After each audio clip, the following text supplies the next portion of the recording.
जगद्गुरु तुकाराम महाराजांचा पालखी सोहळा आता पंढरपूरकडे प्रस्थान होत आहे. काही वेळातच हा सोहळा बारामतीमध्ये देखील दाखल होणार आहे आणि या सोहळ्यामध्ये अनेक वेगवेगळ्या कलाकृती आपल्याला पाहायला मिळतात. अशीच एक वेगळी कलाकृती तुकाराम महाराजांचे वैकुंठ भ्रमण झालं, त्या वैकुंठ भ्रमणाचा देखावा एका युवा वारकऱ्याने आपल्या दुचाकीवरती साकारले. हुबेहूब तुकाराम महाराजांचे जे वैकुंठ भ्रमण झालं, गरुडावरती बसून तुकाराम महाराज वैकुंठाला गेले, असाच हा सुंदर असा देखावा एका दुचाकीवर एका युवा वारकऱ्याने साकार केलेला आहे. विशेष म्हणजे त्याच्या दुचाकीवर त्यांनी विठ्ठल रखुमाईची मूर्ती देखील आहे. आकर्षक असा कारंजे देखील आहे. तर तुकाराम महाराजांच्या पादुका देखील या त्याच्या देखाव्यामध्ये ठेवल्या आणि हा सर्व देखावा त्याने आपल्या दुचाकीवरती साकारला आहे. विशेष म्हणजे याच्यामध्ये इको फ्रेंडली म्हणजेच मक्याच्या कणसापासून हे गरुडाचं वाहन त्यांनी तयार केलेलं आहे. याच्यामध्ये कुठल्याही प्रकारे प्रदूषण होईल अशा प्रकारचा वस्तूंचा वापर केला नाही. एकंदरीत काय तर याने हा एक पर्यावरणपूरक संदेश देखील दिला आहे आणि हा देखावा आता वारीमध्ये सर्वांचं आकर्षण ठरत आहे. आपण याच युवा वारकऱ्याकडून जाणून घेणार आहोत काय आहे त्याच्या मागची कल्पना आणि काय आहे संकल्पना. काय सांगाल, कुठनं आला तर काय ही संकल्पना आहे? रामकृष्ण हरी मंडळी. मी छत्रपती संभाजीनगर कन्नड येथून आलो आहे. मी प्रत्येक वेळेस काही ना काही स्वरूपात असा बाईकवरती रथ जो बनवून आणतोय, तर त्यावेळेस म्हणजे भरपूर एक हा बोला. म्हणजे यावर्षी तुम्ही जो देखावा साकारला, हा काय देखावा साकारला आहे? तर हा वैकुंठ भ्रमण जे स्वर्गावरून जे तुकाराम महाराजाला घ्यायला गरुड आलं होतं विष्णू महाराजचं, तर त्या स्वरूपात मी हे गरुडाचं प्रतिकृती बनवून त्याच्यावरती तुकाराम महाराज बसून असं स्वरूप दाखवलं की ते वैकुंठ भ्रमणचा हा देखावा दाखवला आहे मी. त्याच्यामध्ये वॉटर फॉलिंग आणि लाइटिंग सिस्टीम ते सगळं जोडलं आहे. ते मक्काच्या कणसापासून गरुड बनवण्यात आलं आहे.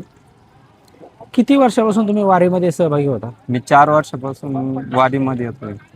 दरवर्षी असंच वेगळं काहीतरी हो, साकारता? प्रत्येक वेळेस काही ना काही नवीन स्वरूपात बनवून आणतो. बरं, तुम्ही एक युवा आहात, तुमचं शिक्षण काय आहे? माझा सिव्हिल डिप्लोमा होईल. म्हणजे तुम्ही सिव्हिल इंजिनियर आहात. सिव्हिल. सिव्हिल इंजिनियर असताना नोकरी व्यवसाय सोडून पण तुम्ही वारीमध्ये मी सहभागी झाला? म्हणजे शिक्षण तरी सिव्हिलमध्ये केलं असेल, पण माझं साईड काम मिस्त्री काम मी स्टाईल किचन हॉटेलचं मी ते काम आता 1 महिन्यापासून बंद ठेवून ह्याच्यामध्ये टाइम दिलाय. समजा फुल 1 महिन्यापासून ह्याच्यात काम टाकून दिलं. हा देखावा साकार करण्यासाठी तुम्हाला किती दिवस लागले आणि किती खर्च आला साधारण?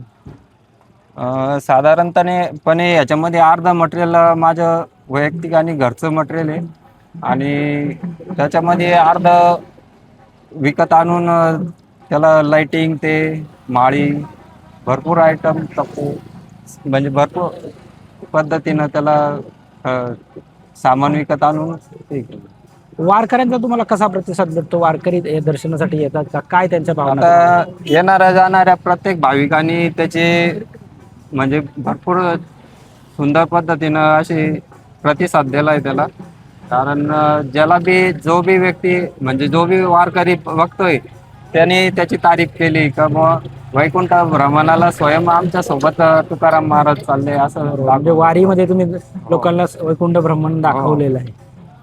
कारण जे आता वयस्कर लोक आहे त्यांनी अक्षरशः माझ्या सुद्धा पाय पडणं चालू करून टाकले होते. एखादा ज्येष्ठ नागरिक येतो तो तुमच्या पाया पडतो, त्यावेळी तुमची भावना काय होते? म्हणजे आता मी जर साधारण या पद्धतीनं आलो असतो वारकरी सोबत, तर सगळ्यांनी ज्यांनी त्यांनी ते केलं असतं समजा. पण मग पुढ्या वारकऱ्यामध्ये हे असं एकमेव राहते, त्यामुळे ते सगळे मलाच असं का तूच तुकाराम महाराजाला खरं घेऊन आलाय वारीमध्ये. नक्कीच हे एक सिव्हिल इंजिनियर असलेल्या तरुणाने हा अद्भुतपणे देखावा साकार करत नागरिकांना, भाविकांना तुकाराम महाराजांचं वैकुंठ भ्रमण या वारीमध्ये घडवलं आहे. सचिन नुमा, LS मराठी, बारामती.